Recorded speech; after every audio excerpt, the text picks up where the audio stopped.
Buenas tardes a todos. Primero, lo más importante de todo, lo más evidente. Este cabello lamentablemente se va a ir.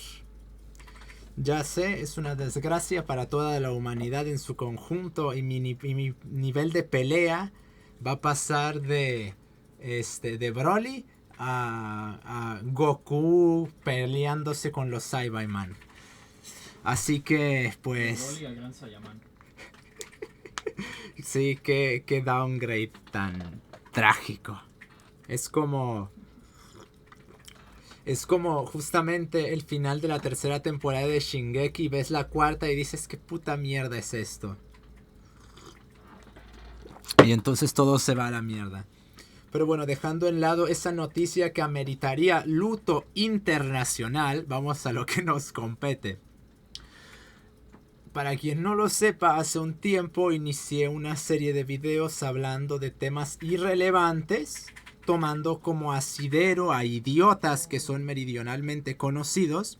El primero fue Jerry de Mi vida bajo el puente, para hacer una analogía, una extensión para hablar sobre cómo está más extendido el sadismo y dar una tipificación no lasciva del sadismo y del masoquismo.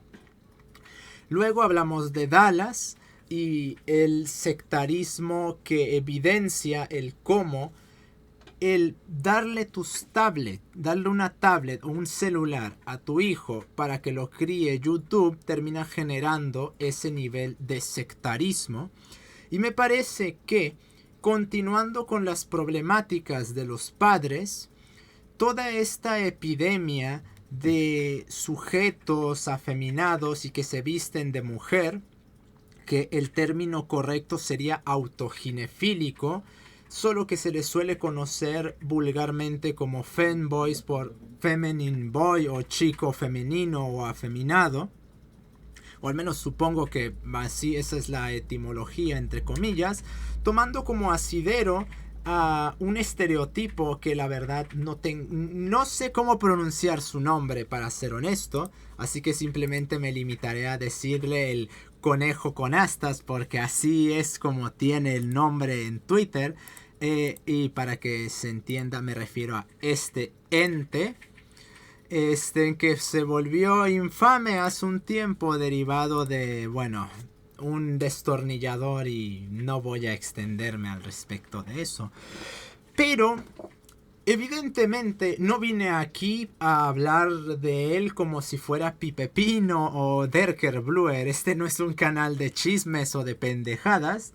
Pero sí me parece que muchas cosas que suceden en internet no se les está tomando la debida atención, principalmente porque ustedes ven a Pablo Muñoz y Turrieta hablando de esta gente o a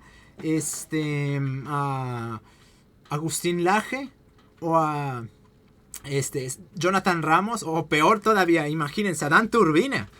Háganme el favor. Y no lo hacen porque realmente están demasiado desconectados de internet.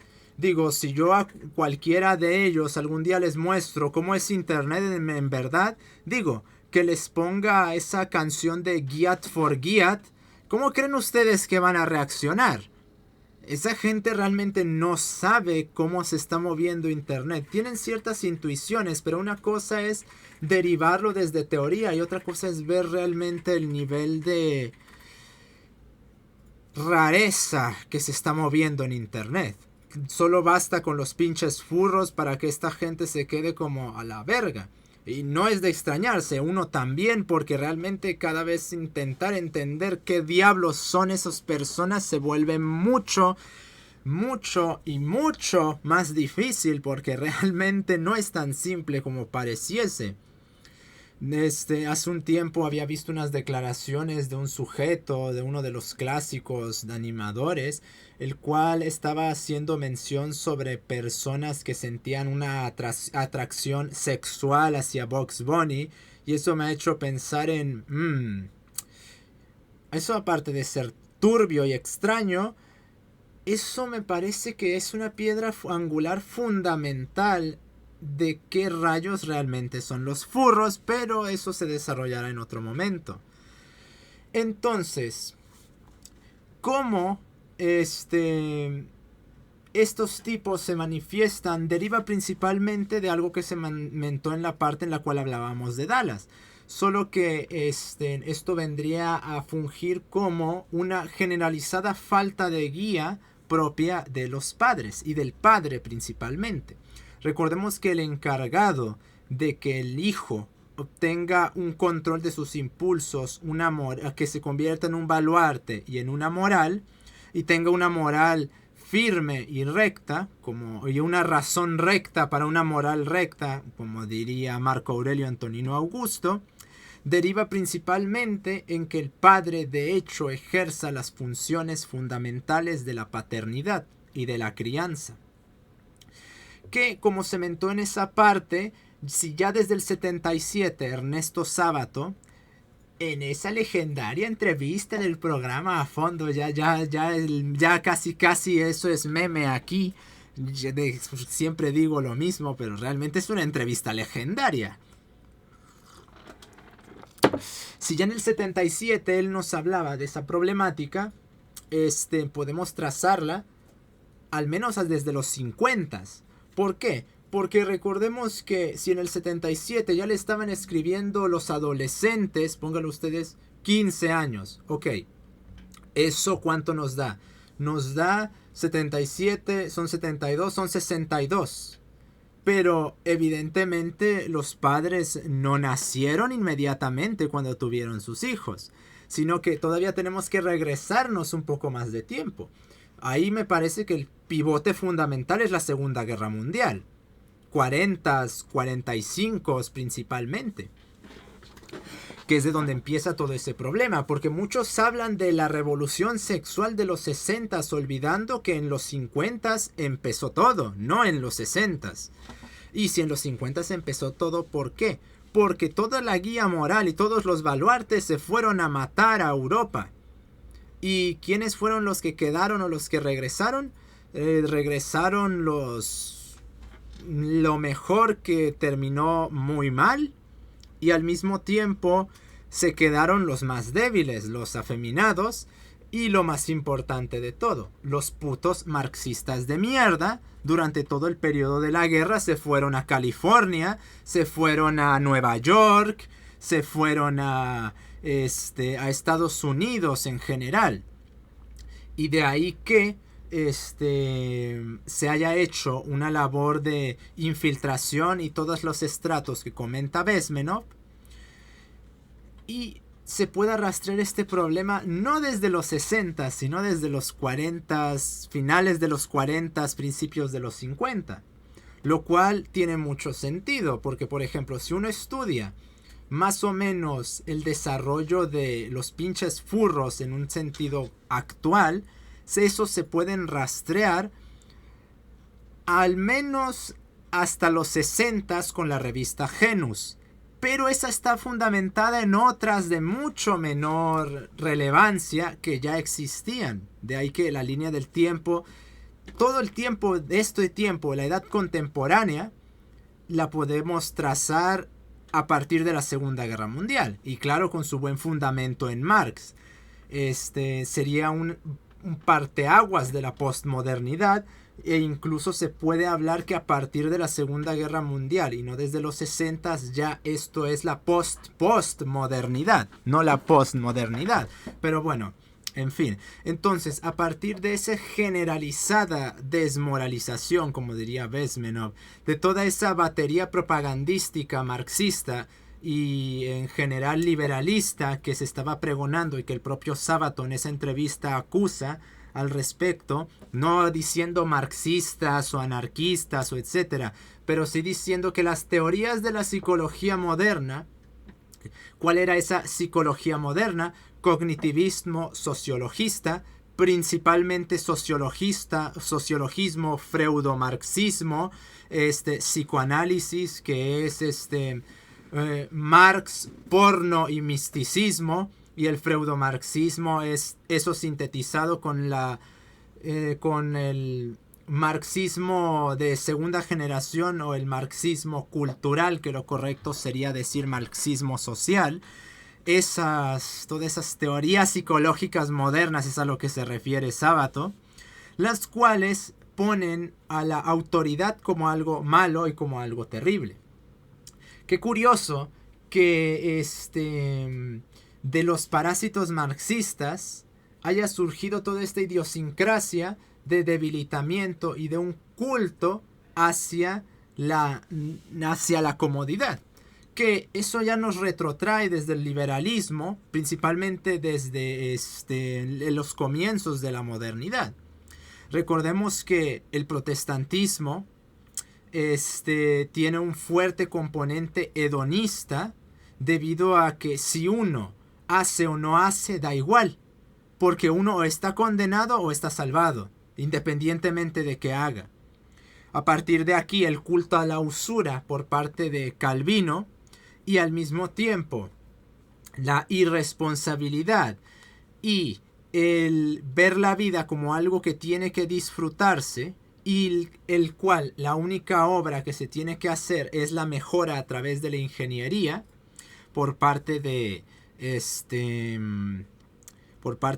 Francis Bacon, y por parte de Descartes tener el substrato de despreciar absolutamente todo lo que vino en el pasado, a partir de sus ideas de reiniciarlo todo y de empezar todo otra vez. Cosa que evidentemente él no hizo, naturalmente. Pues bueno, todo esto lo encontramos potenciado y llevado al absurdo por parte de los marxistas, que tanto le encanta a pendejos como Santiago Armesilla decir: pero es que de Lutero a Hitler hay más continuidad entre Lutero y Marx que entre Lutero y Hitler. Hitler realmente de Lutero no me parece que tome algo. Hitler es paganista, es una especie de nordicista con una fuerte componente darwinista, pero al mismo tiempo un componente darwinista con varios matices. No es el darwinismo social de pendejos como Joseph Bronsky, que si tuvieran un poquito más de testosterona no tendrían problemas en defender la esclavitud, porque desde su ideología realmente el que no la defiendan o oponerse a ella no tiene ningún sentido. Aunque así como tampoco tiene sentido desde el darwinismo oponerse a la pederastía, porque queremos lo mejor de lo mejor, ¿no? Bueno, pues acabemos con todo lo que no sea ese lo mejor de lo mejor, y qué mejor que empezar con los niños, ¿no es así? El mundo es cruel y horrible porque todo es competencia, ¿no es así? Hay una desalmada lucha por recursos en la naturaleza, ¿no es así? No tiene sentido tener moral y ser darwinista. Eso es un completo disparate que es propio justamente de lo que llamaría Lipovetsky el proceso de personalización. Que, como comenta Dante Urbina, aunque si bien no con ese nombre, pero sí habla del espectáculo que se ha introducido en el ámbito intelectual, pues ese espectáculo que Lipovetsky localiza como una narcisificación a través de su proceso de personalización, lo encontramos en esta prédica, que no se quieren aceptar los corolarios de la ontología que estamos defendiendo y se quiere imputar cualquier cosa sin importar si tiene sentido o no. Yo acepto una ontología que implica reducir el hombre a un animal, pero al mismo tiempo en la gnoseología yo quiero que sea un dios. No puedes tener ambas cosas. Si el hombre es animal, no puedes trascender la animalidad del hombre. Y el problema con estos darwinistas es que te quieren un hombre moral. No tiene sentido hablar de moral en la naturaleza siendo darwinista. Y entonces toda esta miasmática de incoherencias la encontramos también sintetizada en todos esos movimientos marxistas, porque lo que buscaban era una infiltración, porque aquí ya se trabaja con Lenin, ya se trabaja con Gramsci, más que con Marx. Recordemos que el marxismo de segunda generación bebe más bien de todos los teóricos que se dieron cuenta que el marxismo estaba equivocado, solo que nunca lo admitieron y nunca lo van a hacer. Entonces, ¿qué pasa? Aplicaron a Marx a lo social, y entonces ahí ¿qué pasa? Tenemos a Engels, tenemos a Lenin, tenemos a Gramsci. Tenemos a Adorno y tenemos a Horkheimer. También habría otros jugadores menores como Walter Benjamin para el arte o Georgi Lukács para la antropología. Pero bueno, esos no son muy relevantes para la cuestión. Entonces, toda esta miasmática de debilitamiento del hombre y de lo que debería de ser y del culto a la comodidad que paradójicamente los marxistas estaban empujando, terminaron derivando en ese debilitamiento de la autoridad que representaba el padre y que tenía que representar para criar a unos hijos en los cuales la vida era una batalla. En cambio, al introducirse con cada vez más vehemencia esta cuestión, esa vida como batalla empezó a transformarse en una vida que tiene que disfrutarse, en la cual el sacrificio tiene que anularse. Y nótese, esto es una extremación de algo que ya había ocurrido. Sí, podemos decir que los específicos lo tienen los marxistas, pero los liberalistas también pregonaron esto en su tiempo.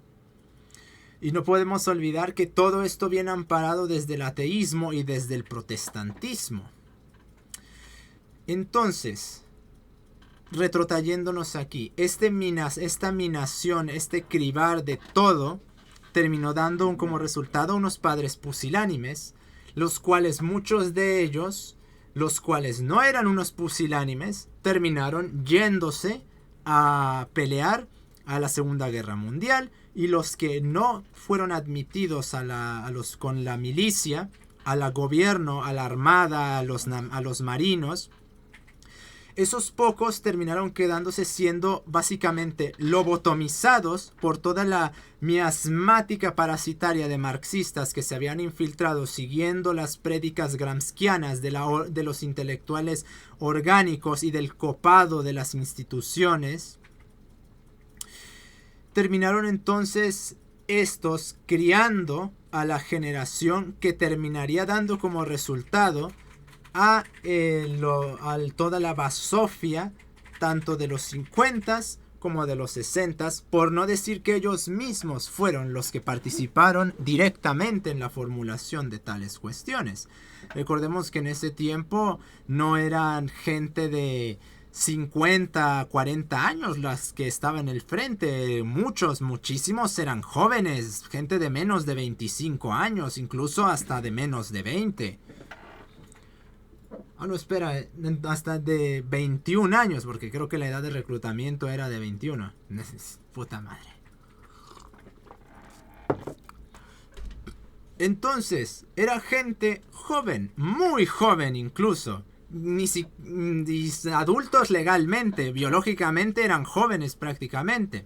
Entonces, ¿qué termina pasando con eso? Como muchos de esos jóvenes no fueron a la guerra y muchas de las familias, muchos de los hombres que fueron a pelear tenían familia y tenían hijos, pues esos hijos no tuvieron un padre.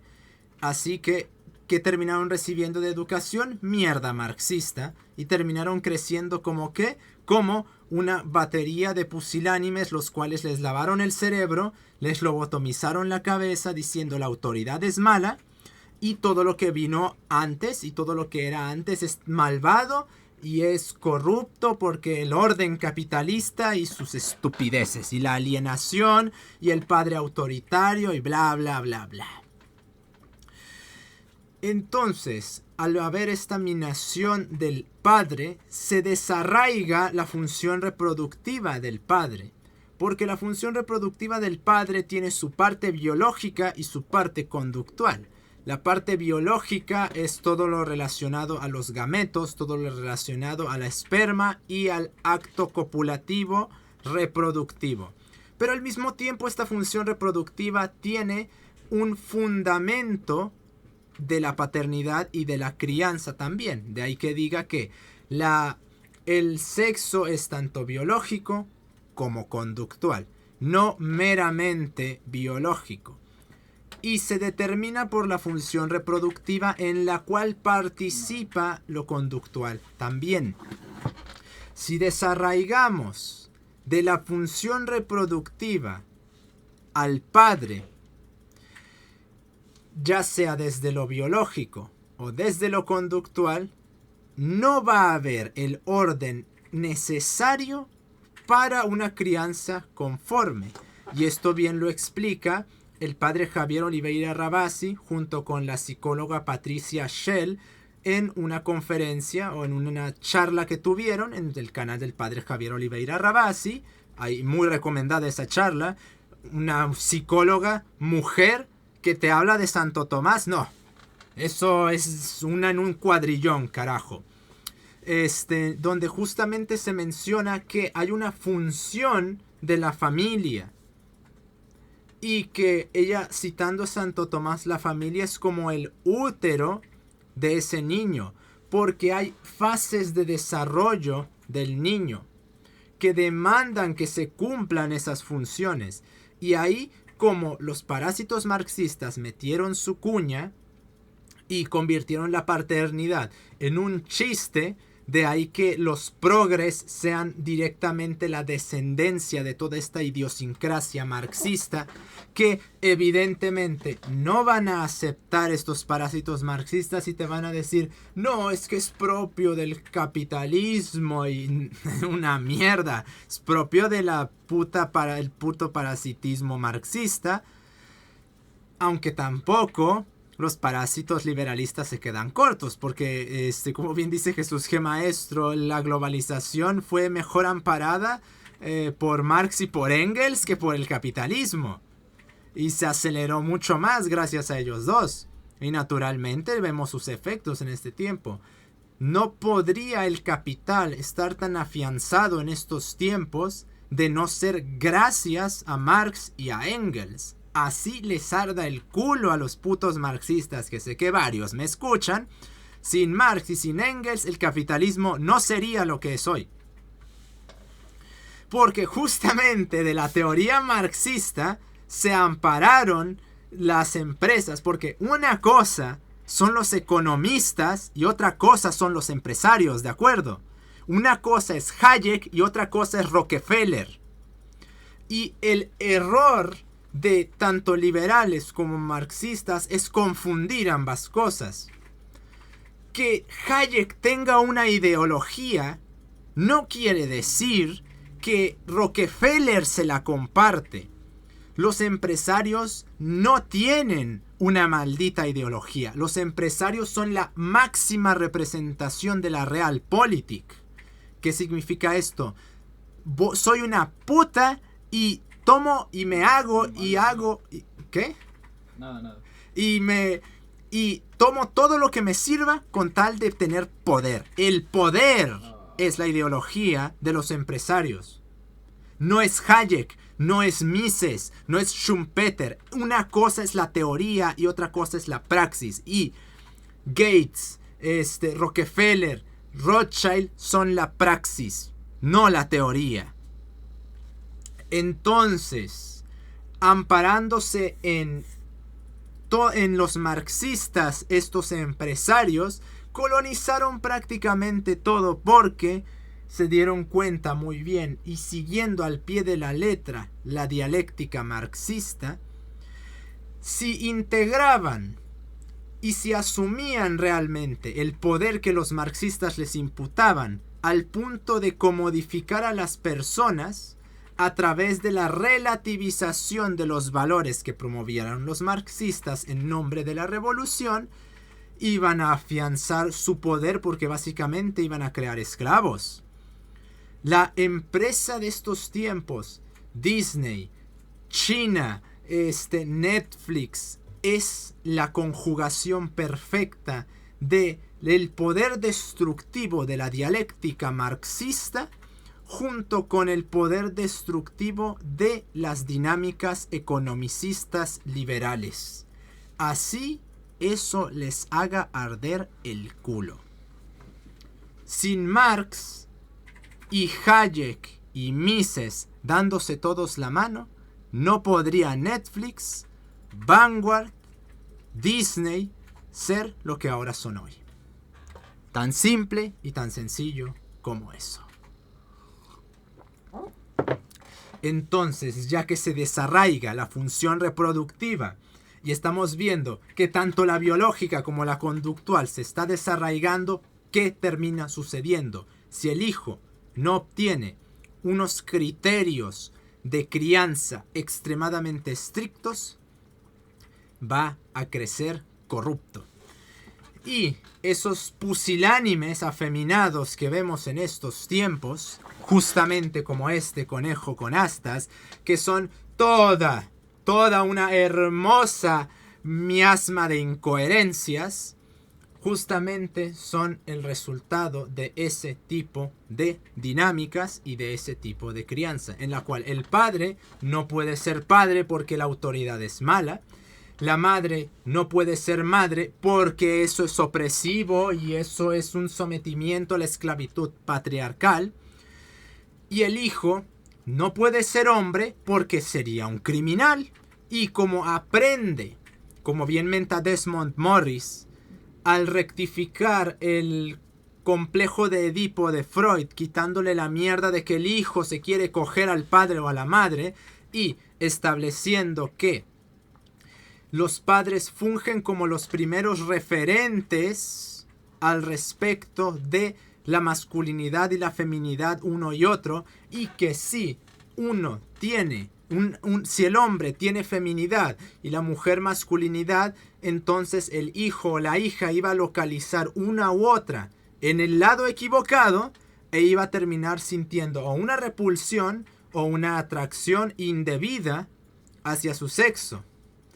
Lo cual, como a los hombres se les básicamente dijo, tú no mereces existir más que siendo mujer, entonces estas dinámicas dan como resultado a tipos como él, y que haya un culto al punto que ya haya malditas desfiles de estos autoginefílicos como el que ocurrió hace poco en Australia, pues no hace sino afianzar y reafirmar que a la crianza y a los padres no ser nada más que ya no la extremación, sino ya la parodia de estas dinámicas, al punto en el cual, y creo que varios de nosotros hemos experimentado eso, cuando hablamos con nuestros padres, nosotros somos los guías, lo cual no tiene puto sentido. Hace 150 años sería absolutamente impensable que un hijo le diera guías al padre, porque el padre siempre era la guía.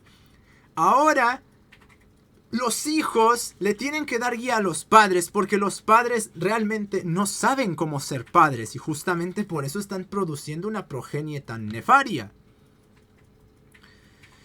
Y por eso crean paradojas y estereotipaciones como estas, por ejemplo.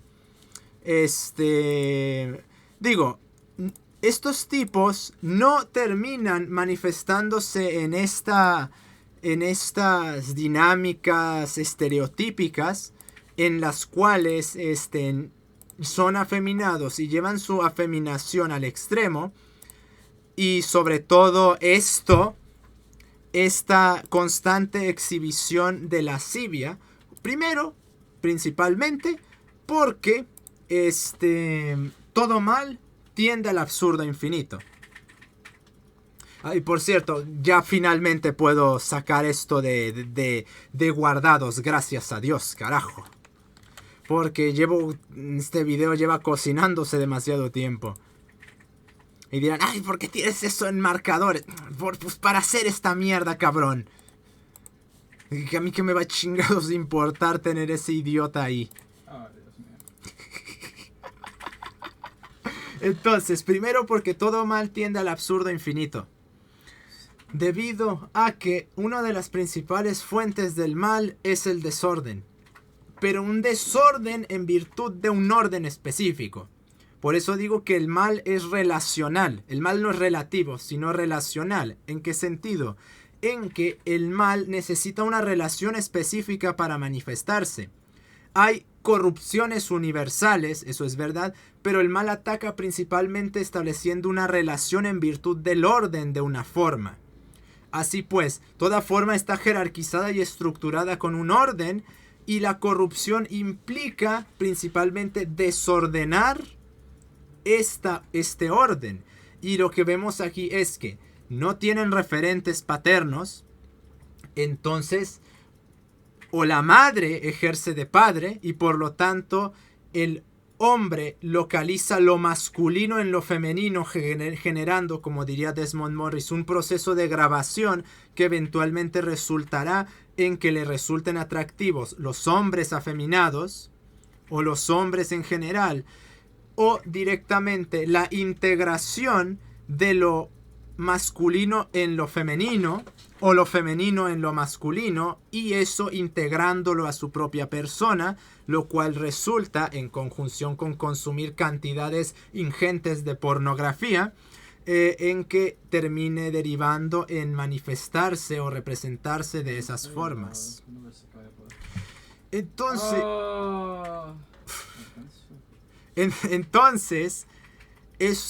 esta parodia que siempre se ve y es ineludible e inevitable. Cualquiera que inicie estas dinámicas siempre presenta las mismas conductas, que es una ya no lascivia, lujuria, una constante medramiento en lascividad, llevar esta lascivia al absurdo, estereotiparse de tantas cosas que se ponen, llevar su afeminación a puntos peligrosos en los cuales directamente consideran seriamente el hormonarse, el hacer un culto a la lascivia a través del ejercicio mediante concentrarse demasiado en hacer ejercicios de piernas y de caderas justamente para exhibirse frente a otros. Porque si tú integras lo femenino en lo masculino, tú estás integrando la personalidad femenina en lo masculino. Y eso implica la vivencia a través de la percepción de otros. El usar el cuerpo como forma de supervivencia. El animalizarse. El vivir estereotípicamente en contradicciones, como por ejemplo esta belleza de incoherencias. ¿Cómo puede ser posible que esto se conjugue? Pues bueno, eso tiene su sentido justamente por todo lo anteriormente mentado. Si tú integras algo que no es integrable en otra cosa, te van a resultar paradojas y totales delusiones las cuales estas personas viven, constantemente llevando esto. Justamente porque el punto fundamental de la corrupción es desordenar una forma progresivamente. Y esto se manifiesta en el hombre también en su conducta, y principalmente en su conducta, aunque también te desordenas la forma en el sentido biológico. El estar constantemente haciéndole un culto a determinados cuerpos, los contenidos que consumen a través de la lujuria, eso modifica el cuerpo invariablemente y también se modifica la conducta. Y es principalmente a través de la conducta. Recordemos que primero van operaciones energéticas, después va materia y primero se establecen las ideas y los pensamientos y esos van condicionando el resto del cuerpo y esas ideas son conducta. La conducta se manifiesta principalmente en operaciones energéticas, no en materia. Primero empiezan las ideas, el moldeamiento, la percepción, el condicionamiento, y ya después recordemos que después de todo eso está el condicionamiento operante, aunque también el condicionamiento se lo va haciendo uno mismo con las ideaciones y la lujuria, lo cual terminan derivando justamente en que esta gente adquiera conductas completamente incoherentes desde cualquier punto de vista. Al mismo tiempo, porque toda corrupción, al atender al absurdo infinito, también va a tender a la parodia, también va a tender al estereotipo.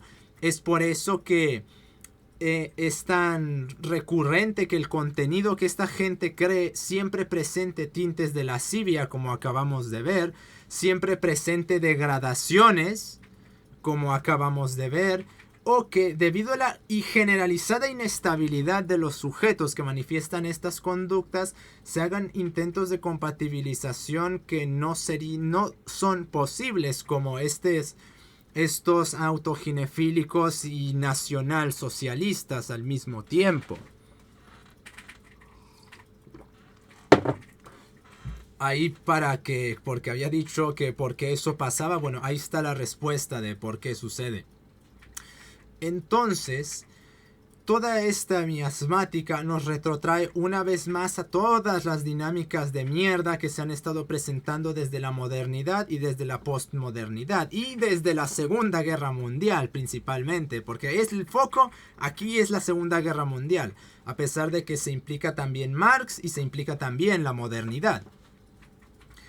Por lo cual, todos estos sujetos no aparecen porque sí, y su resultado no es porque así lo hayan querido, porque aquí no hay un así lo quieren, o finalmente son libres para... No, aquí hay una generalizada batería de corrupción manifestada a través de ideologías que los padres asumieron en su tiempo, ya sea de forma activa, en un sentido de leer directamente los autores y participar directamente en la prédica de ellos, o de forma pasiva mediante la educación o influencias indirectas o directas de esas personas, ya sea a través de amigos o ya sea a través de contenido, como puede ser principalmente el sistema educativo.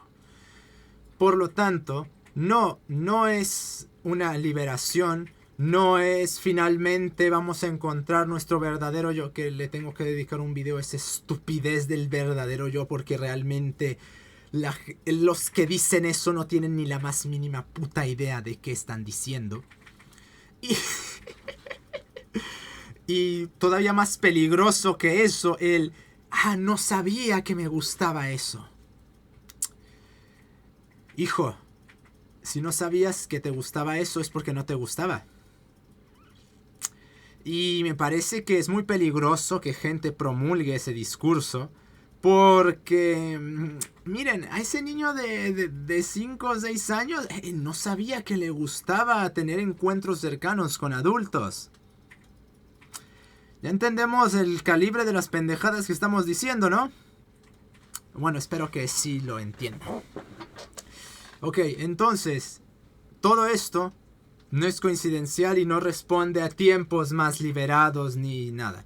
Lo único que hay de laxo es la generación del hombre, que básicamente está diciendo que el hombre está corrompiéndose, y toda corrupción, al tender al absurdo infinito, va a tender a disgregar todo ese orden.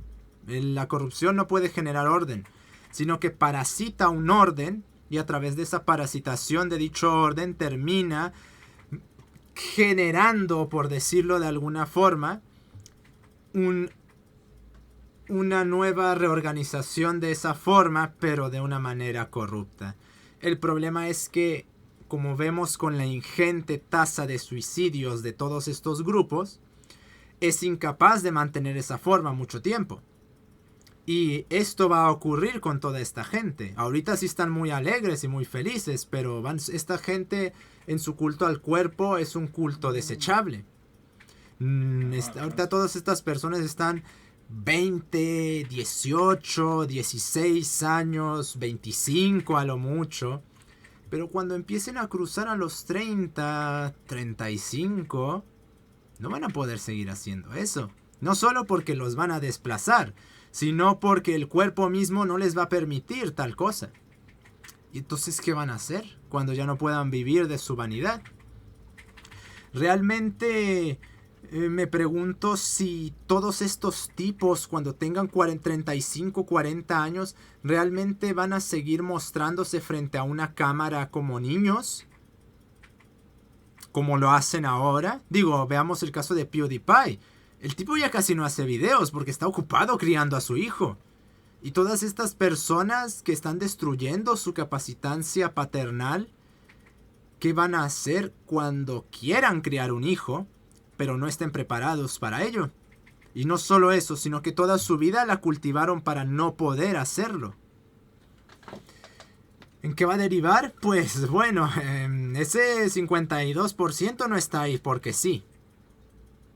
Toda corrupción implica una disgregación formal parcial, pero empuja para hacerla total. Y eso es a lo que va todo esto. Así que, miren, de un idiota salió algo bastante interesante. Bueno, la tercera parte de la saga de la irrelevancia.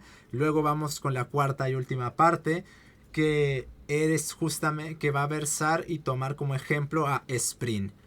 Nos estamos viendo.